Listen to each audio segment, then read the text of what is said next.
pessoal, iniciando uma série de vídeos muito especial aqui no canal. Vou estar trazendo a vocês 10 áudios históricos do tempo da transmissão da BBC, Serviço Brasileiro da BBC. A BBC começou a transmitir para o exterior em ondas curtas em 32, com programas em inglês, e os serviços em língua estrangeira vieram posteriormente. Já o serviço latino, incluindo o serviço brasileiro, BBC Brasil, foi inaugurado no dia 14 de março de 1938. Mas a notoriedade veio na época da Segunda Guerra Mundial, quando a população brasileira acompanhava as últimas notícias do conflito pela BBC, com a imparcialidade que a tornou famosa. Na Copa do Mundo de 66, na Inglaterra, o Serviço Brasileiro da BBC transmitiu os jogos da nossa seleção. E durante o regime militar no Brasil, a BBC procurou cobrir com imparcialidade os acontecimentos no nosso país. O mesmo se deu na Guerra das Malvinas, ou também conhecidas como Ilhas Falkland, e em outros eventos internacionais. A BBC transmitiu para o Brasil em ondas curtas até o dia 3 de abril de 2005, quando eles encerraram o serviço de ondas curtas em língua portuguesa. Desde então, a BBC Brasil segue ativa via internet e no site bbcbrasil.com. O Serviço Brasileiro da BBC oferecia os seus programas emitidos em ondas curtas para as emissoras brasileiras poderem retransmiti-los em sua programação local. Estes programas eram gravados em discos de vinil e enviados para as emissoras de rádio. E pessoal, essa série de programas, de 10 áudios que eu vou estar disponibilizando aqui no canal, foi na verdade em comemoração ao cinquentenário, em 1988, que o Serviço Brasileiro da BBC produziu 10 programas especiais. São eles: Pioneiros e Desbravadores, A Formação do Quadro, Anos de Consolidação, Radionovela, Os Auditórios, Esporte e Jornalismo, Humorismo, a TV e seus fantasmas, e AM, e por fim o último programa, Serviço Brasileiro. Em todas essas informações, pessoal, eu estou dando crédito ao DX Clube do Brasil, no site ondascurtas.com. Foi lá que eu extraí essas informações do texto que vocês ouviram aí. Bem, pessoal, agora eu vou estar colocando o primeiro programa no ar, programa de áudio, na verdade, de uma série de 10 que a BBC produziu na época, em 1988, em comemorações e alusão ao cinquentenário.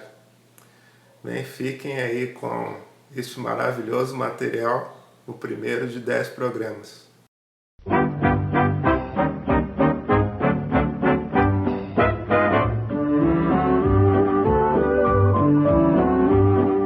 A BBC apresenta o Rádio no Brasil. 10 programas sobre a história do rádio brasileiro e do Serviço Brasileiro da BBC. Hoje no Brasil, dentre todos os veículos de comunicação de massa, o rádio é sem dúvida o mais imediato.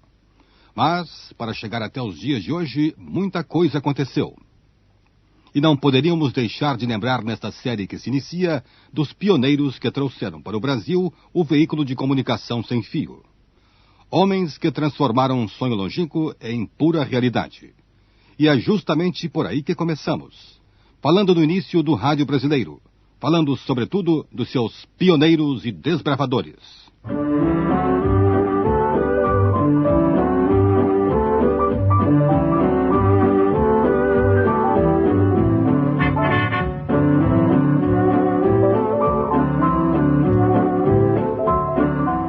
As primeiras experiências realizadas com o rádio no Brasil aconteceram no ano de 1922, no dia 7 de setembro, durante as comemorações do centenário da independência no Rio de Janeiro. Para estas festividades, foram trazidas dos Estados Unidos 2 pequenas emissoras usadas somente a título experimental. Um dos presentes, maravilhado com a novidade, logo se apaixonou por ela e, anos mais tarde, seria reconhecido como o pai do rádio brasileiro, o cientista e professor Edgar Roquette Pinto. É que durante a exposição do centenário da independência, em 1922, muito pouca gente se interessou pelas demonstrações experimentais de radiotelefonia então realizadas pelas companhias norte-americanas Westinghouse na estação do Corcovado e Western Electric na Praia Vermelha. Muito pouca gente se interessou. Creio que a causa principal desse desinteresse foram os alto-falantes instalados na exposição, ouvindo discursos e música reproduzidos no meio de um barulho infernal, tudo rofenho, distorcido, arranhando os ouvidos. Era uma curiosidade, sem maiores consequências. Um depoimento de Roquette Pinto. Outro presente nas comemorações do centenário da independência foi Renato Mursi, que viria a ser uma das pessoas mais importantes no desenvolvimento do rádio no Brasil. Renato Mursi dedicou mais de 50 anos ao rádio. Certa vez, recordando o impacto que o novo veículo causou nas pessoas que assistiam às demonstrações, ele disse: Eu assisti a tudo que se passou no rádio, de bom e de mal, desde a primeira experiência de rádio que foi feita no Brasil em 7 de setembro de 1922, quando se comemorava o centenário da independência. E essa experiência foi feita no recinto da exposição do centenário. E a primeira pessoa que falou a um microfone de rádio, uma estação instalada no Sumaré pela Western Electric, foi o presidente de então, Epitácio Pessoa. E o povo que se juntava na exposição do centenário, uma multidão incalculável, era pior que São Tomé. Estava vendo, ouvindo e não acreditando. Como é que um aparelhinho pequenino, lá longe, sem nada, sem fio, sem coisa nenhuma, podia ser ouvido à distância, e ficavam embasbacados. Mas não nasceu para o Brasil propriamente o rádio, porque não havia ainda nenhuma, quase que não havia radioreceptores, eram aqueles de galena, muito complicados, e quase ninguém podia ouvir, a não ser aqueles que estivessem ali presentes. E os que ouviram o Guarani de Carlos Gomes, irradiado diretamente do Teatro Municipal. Esta foi a primeira experiência do rádio no Brasil. As lembranças de Renato Mursi. O rádio, como meio de comunicação de massa, surgiu nos Estados Unidos no dia 2 de novembro de 1920, quando a emissora KDKA, da cidade de Pittsburgh, na Pensilvânia, transmitiu os resultados das eleições norte-americanas. Mas existem alguns detalhes que a história das comunicações nunca registrou devidamente. Foram as primeiras experiências da transmissão sem fio da palavra humana, realizadas ainda no século passado pelo padre gaúcho Roberto Landel de Moura. Quem relata estes antecedentes é o radialista e pesquisador Luiz Carlos Saroldi. Antes do discurso do presidente Epitácio Pessoa, inaugurando no dia 7 de setembro de 1922 a exposição do centenário na Esplanada do Castelo, muita gente mais se interessou pelo rádio, tentando implantar o rádio no Brasil, ou pelo menos até inventá-lo. Mas há um nome que não podemos esquecer entre esses, do padre Roberto Landel de Moura, um padre gaúcho que estudou na Escola Politécnica do Rio de Janeiro e se formou em Roma em ciências físicas e químicas. Era um inventor nato Em 1893, em Campinas, ele já construía aparelhos que assustavam seus paroquianos. Seus inventos foram patenteados em São Paulo em 1900 e nos Estados Unidos em 1904. Eram o telégrafo sem fio, o telefone sem fio e um transmissor de ondas sonoras. Para nós, o padre Lantel de Moura pode ser comparado a Santos Dumont. Um inventou o avião, o outro teria inventado o rádio. Nenhum dos dois levou a primazia desses inventos, porque outros apareceram apoiados por forças poderosas e de alcance muito maior, internacional. Quanto à primeira emissora a ser fundada entre nós, mencione-se também a reivindicação do título de pioneira para o Rádio Clube de Pernambuco, que tem um registro datado de 4 anos antes da rádio de Roquete Pinto, 6 de abril de 1919. Acontece, porém, que as experiências de transmissão dos jovens pernambucanos foram feitas, mas se tratavam ainda de pesquisas de recepção radiotelefônica e não radiofônica. Embora a partir de fins de 1922, os rapazes de Pernambuco viessem a conseguir transformar um transmissor radiotelegráfico em transmissor radiofônico, no fundo, realmente, Roquete Pinto tem a primazia de ter fundado e posto para funcionar a primeira emissora de rádio no Brasil, a Rádio Sociedade do Rio de Janeiro. Luiz Carlos Saroldi. Já o nascimento de fato da primeira emissora de rádio brasileira foi explicado certa vez pelo próprio Roquete Pinto. No começo de 1923, desmontava-se a estação do Corcovado e a da Praia Vermelha ia seguir o mesmo destino, se o governo não a comprasse. O Brasil ia ficar sem rádio. Ora, eu vivia angustiado com essa história, porque já tinha convicção profunda do valor informativo e cultural do sistema, desde que ouvira as transmissões do Corcovado alguns meses antes, conforme já narrei mais de uma vez. Mas uma andorinha não faz verão. Resolvi interessar no problema a Academia de Ciências. Era presidente o nosso querido mestre Henrique Moriz, eu era secretário, e foi assim que nasceu a Rádio Sociedade do Rio de Janeiro, a 20 de abril de 23. Roquete Pinto. A questão do pioneirismo do rádio no Brasil é muito polêmica.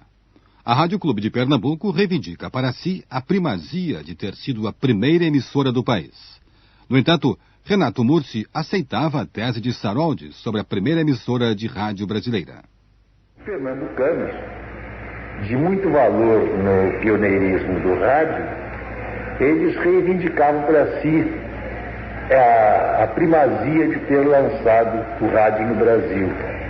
Mas não era. Eles tinham um Rádio Clube do Brasil fundado desde 1919, mas exclusivamente para difundir a telegrafia sem fio e não o rádio. Eles só vieram a instalar a primeira estação de radiotelefonia, de radiodifusão, em outubro de 1923, quer dizer, um mês e tanto depois da Rádio Sociedade do Rio de Janeiro. Mas isso não tira o mérito dos irmãos Moreira Pinto e de outros abnegados radialistas de Pernambuco, que têm uma ação muito marcante dentro do rádio brasileiro. O depoimento de Renato Mursi. O rádio teve um começo precário, de muita improvisação. O comercial ainda não estava de todo regulamentado. E, portanto, a sobrevivência das primeiras emissoras era um ato de heroísmo. Paulo Tapajós, que atuou no rádio durante mais de 60 anos, conta como foram os primeiros passos nos idos da década de 20.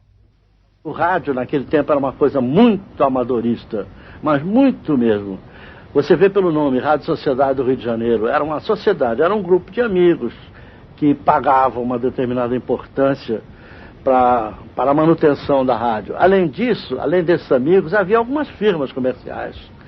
E eu me lembro do tempo em que o locutor, que naquele tempo se chamava speaker da Rádio Sociedade, chegava e dizia assim: vamos ouvir agora a relação das firmas que contribuem para a manutenção da Rádio Sociedade do Rio de Janeiro. Então vinham aqueles nomes daquelas firmas que contribuíam como? Algumas eram empresas que vendiam discos, né? Então contribuíam mandando discos para a programação. Depois iam buscar de volta, que não significava que aquilo fosse doação. Aquilo era um empréstimo para usar na programação. Mas principalmente as firmas ligadas com a parte de, vamos chamar, eletrônica, né? Paulo Tapajós. O primitivismo do rádio não estava apenas no empréstimo de discos e equipamentos. No Rio de Janeiro, por exemplo, ainda nos anos 20, a Rádio Sociedade e a Rádio Clube do Brasil, esta a segunda emissora do país, eram obrigadas a alternar os seus horários de transmissão, uma vez que ambas irradiavam poucas horas por dia. Henrique Forés Domingues, o almirante, a maior patente do rádio brasileiro, contou certa vez o seguinte: o rádio irradiava só algumas horas. Quando teve o primeiro entendimento com a segunda estação, que foi a Rádio Clube do Brasil, viu?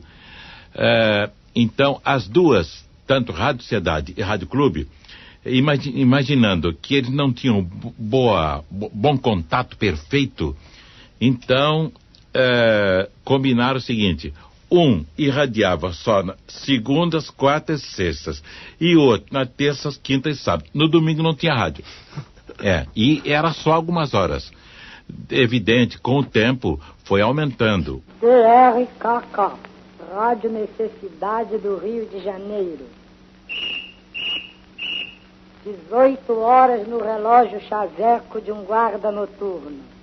Senhor Neres de Tupiniquins, de passagem de segunda classe pelo nosso estúdio, vai cantar Maria da Luz, Foxtrot. Na sequência do depoimento de Almirante, tivemos Lamartine Babo satirizando o rádio nos tempos em que as pessoas estavam sempre de passagem pelos nossos estúdios e participavam de alguns programas, cantando ou tocando. Nesse início do rádio brasileiro, as primeiras experiências de programação ocorriam com certa lentidão. Não era propriamente uma programação, pois as irradiações iam acontecendo quase que ao acaso. Assim foi com os concertos musicais, com as palestras e também com o jornalismo. A Rádio Sociedade do Rio transmitia todos os dias o seu Jornal da Manhã, que era apresentado de uma forma muito curiosa por Roquete Pinto, como conta sua filha Beatriz Roquete. Ele fazia o Jornal da Manhã de uma maneira muito original. Ele pegava todos os jornais com lápis grande, sempre andava com lápis vermelho na mão, e ele apanhava o jornal e riscava todas as notícias que ele achava interessantes para o rádio. Depois que ele estava com os jornais todos riscados, ele tinha um telefone direto para a Rádio Sociedade. Então ele mandava o João Labras Júnior, que era o técnico, ele disse: pode pôr a estação no ar? E ele então, ele mesmo falava sobre cada assunto. Beatriz Roquete. Aliado a este espírito jornalístico, Roquete Pinto tinha como objetivo principal para o rádio a cultura. Isto o levou a transmitir vozes de vários sábios e intelectuais que visitaram o Brasil naqueles tempos, como, por exemplo, Albert Einstein e o arquiteto francês H.G. Roquete foi também o pioneiro na transmissão de uma ópera completa pelo rádio, quando colocou no ar, no dia 4 de julho de 1926, o Rigoletto de Verdi. E o rádio começava a adquirir dimensões nacionais.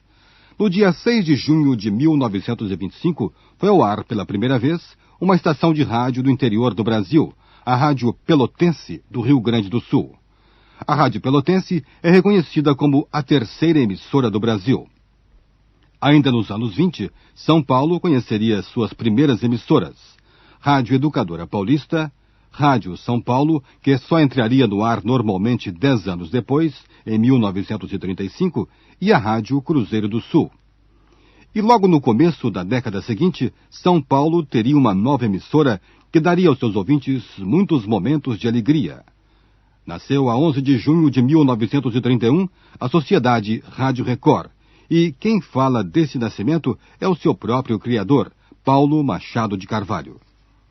Em 1931, acabava eu de desmontar uma empresa de luminosos. Nessa ocasião, existia um senhor que tinha uma casa de discos que se chamava Record. E junto com a casa de discos ele tinha a Rádio Record montada, embora não funcionando.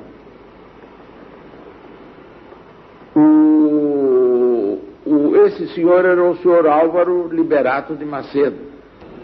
Então, ele me ofereceu a Rádio Record. Eu nem sabia o que era aquilo, mas um grupo de 3 resolvemos ver o que era esse negócio que chamavam de rádio e que emitiam sons, um negócio muito difícil de se ouvir. Então nós fomos até a Praça da República 17 para ver o que era esse negócio que chamava-se rádio. Note-se que já existia naquele tempo, como o homem que nasceu, que trouxe, que iniciou o rádio no Brasil, o professor Roquete Pinto, que no Rio de Janeiro ele conseguiu montar uma estaçãozinha que emitia uns sonzinhos. Assim era nesse terreno estava a Rádio Record, sendo que existia já em São Paulo funcionando a Rádio Educadora Paulista. Fazendo de parênteses, nós fomos para a Praça da República 17 e abriu-se a porta e viu-se uma sala cheia de cadeiras, uns negócios grandões que chamavam de microfone, uma porção de fios pendurados e amarrados e um piano. Então, nós vimos aquilo, não sabíamos bem o que era e começamos a estudar o negócio. Esse, não me engano, precisamente não posso dizer, mas a Rádio Record foi adquirida por qualquer coisa como 15 mil cruzeiros, entrando o senhor João Amaral com 5, eu com 5 e Jorge Alves Lima com 5.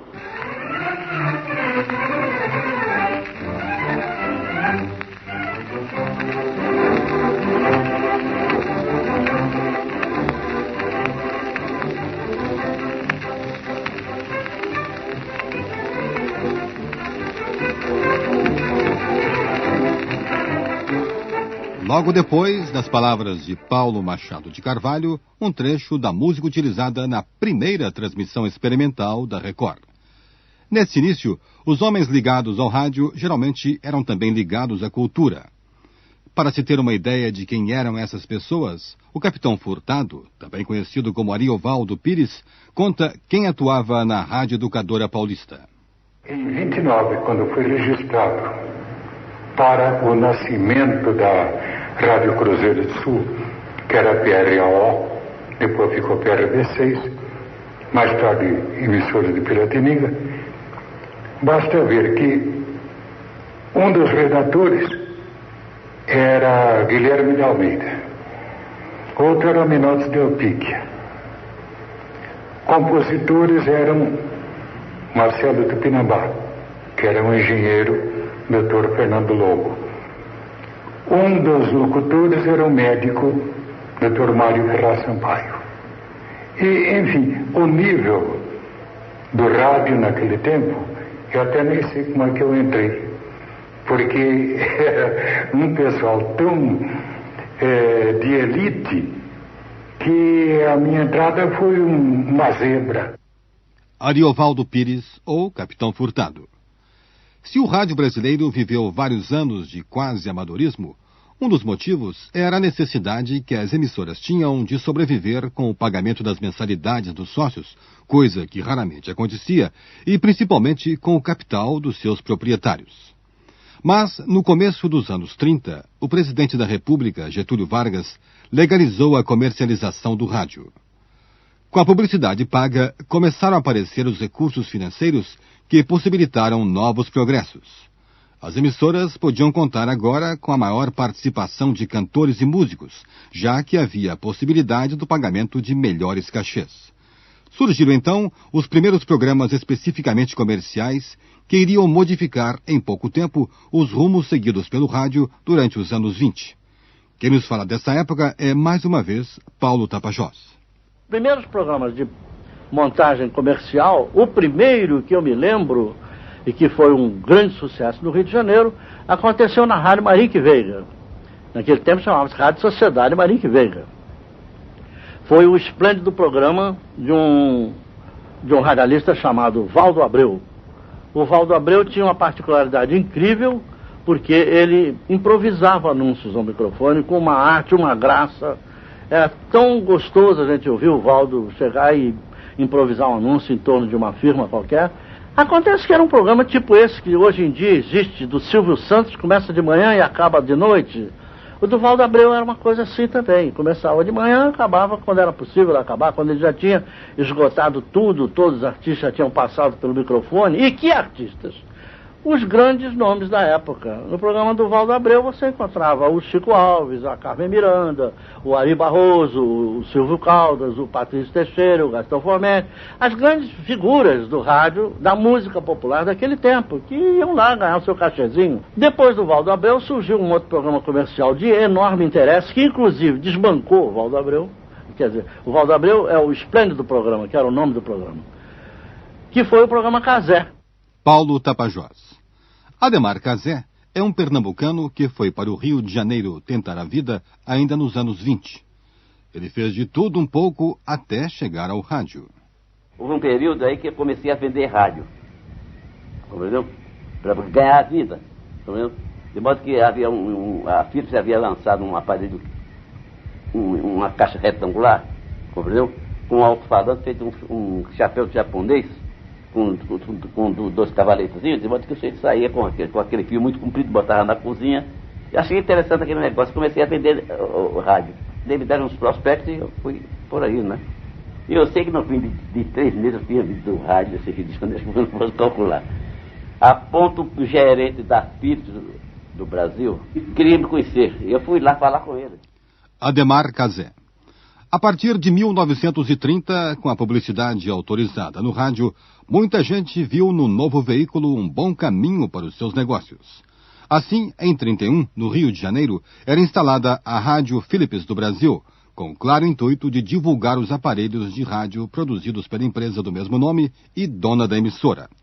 Ademar Cazé, então vendedor de aparelhos Philips, começou a imaginar um programa diferente que logo, de início, iria revolucionar todos os conceitos de rádio da época. Ele mesmo nos conta como isso aconteceu, assinalando uma ideia recolhida da BBC. Surgiu o rádio. Eu abandonei a profissão porque não dava mesmo, não havia possibilidade. Surgiu o rádio e eu comecei a ouvir rádio. E uma das vezes eu estava ouvindo o rádio e fazia um paralelo entre a evolução do rádio do Brasil e do estrangeiro, porque eu peguei uma estação de onda curta, que para mim foi um festival, compreendeu? Primeira estação de onda curta que eu peguei, que era a BBC de Londres, e via a movimentação do rádio daquela época em relação ao rádio do Brasil. E aquilo me causou, poxa, que coisa diferente.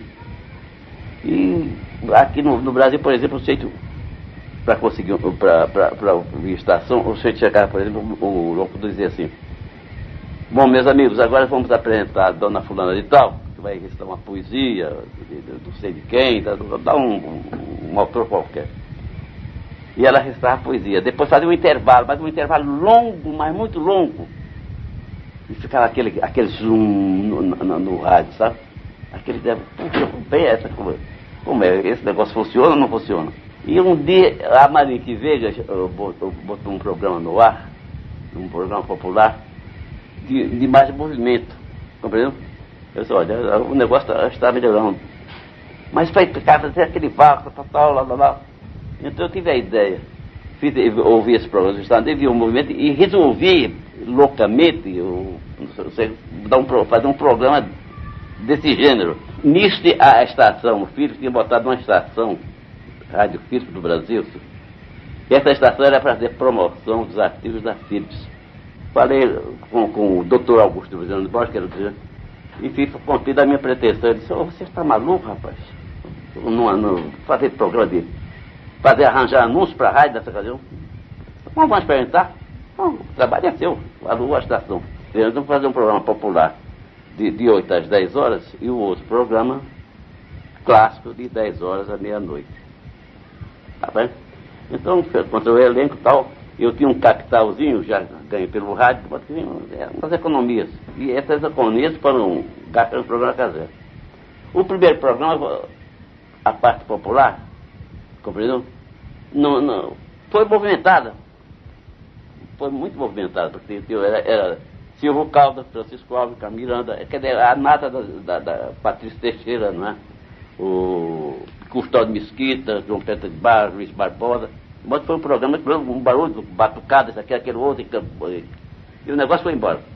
Às 10 horas, quando terminou o programa popular, mas nesse interregno, das 8 às 10 horas, o telefone batia sistematicamente. Pedi isso aqui, aquele outro. Chegou a parte erudita, tá vendo? De camusa de câmara, sabe? O bicho ficou mudo lá e eu comecei a... Poxa, não toca mais o telefone, só não está agradando, não. Então, parti daí para explorar mais a música popular. Não esse excesso da via de vez em quando eu botava um trechozinho mais ou menos para temperar o negócio, né? Um depoimento de Ademar Cazé. Com o sucesso do programa Cazé, nós temos o surgimento de uma nova era no rádio brasileiro. Uma era que marcou o início da estruturação objetiva das emissoras e dos seus profissionais. Mas isto já é assunto para o nosso próximo programa, quando falaremos dos anos 30 e da formação de quadros que possibilitou a grande arrancada do rádio brasileiro rumo à sua consolidação.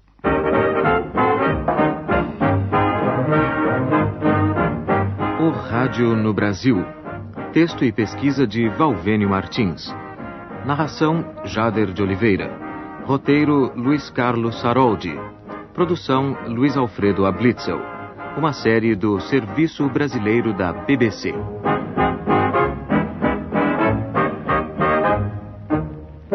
Aí, pessoal, esse foi o primeiro programa de áudio, né, dos 10 históricos da BBC, pioneiros e desbravadores. O próximo será a formação do quadro, o segundo programa que eu estarei colocando aqui no canal, dessa série de 10 programas históricos, em alusão ao cinquentenário comemorado no Brasil em 1988, que a BBC produziu na época que ela tinha o programa Serviço Brasileiro em Ondas Curtas.